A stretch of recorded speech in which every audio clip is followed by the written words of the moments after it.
ককবরক ভাষার ক্ষেত্রে রোমান স্ক্রিপ্টের দাবিতে শুক্রবার রাজ্য জুড়ে ধর্মঘটের ডাক দেয় টিএসএফ। যথারীতি এদিন সকাল থেকে রাজ্যের বিভিন্ন স্থানে সড়ক অবরোধ করে ধর্মঘটের সমর্থনে পিকেটিং করে টিএসএফের এই আন্দোলনের জল গড়ায় বিধানসভা পর্যন্ত।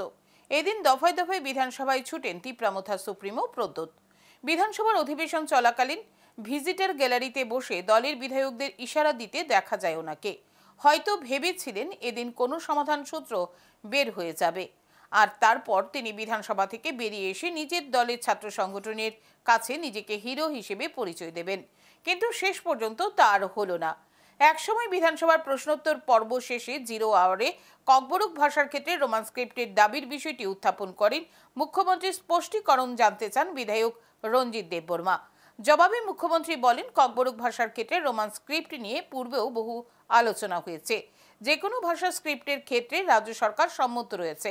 স্ক্রিপ্টের বিষয়টি নিয়ে অনেক আলোচনা পর্যালোচনার প্রয়োজন। কেন্দ্র, রাজ্য ও তীব্রামথার মধ্যে ত্রিপাক্ষিক চুক্তির মধ্যেও বিষয়টি উল্লেখ রয়েছে। সুতরাং বিষয়টি নিয়ে পরবর্তী সময়ে আলোচনা হবে। সমস্যার সমাধান অবশ্যই হবে। পরবর্তী সময়ে আলোচনা হবে এই বিষয় নিয়ে।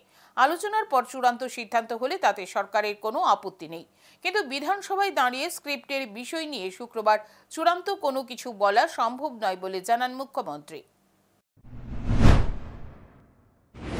ইন্ডিজিনাস কোনো স্ক্রিপ্ট যদি হয় তাতে কোনো আপত্তি নেই। যদি ইন্ডিজিনাস স্ক্রিপ্ট হয়, why Roman script? Indigenous script এখানে চাকমা যারা আছে, ভাষাভাষী যারা আছেন, ওনারা কিন্তু নিজস্ব স্ক্রিপ্ট বানিয়েছে।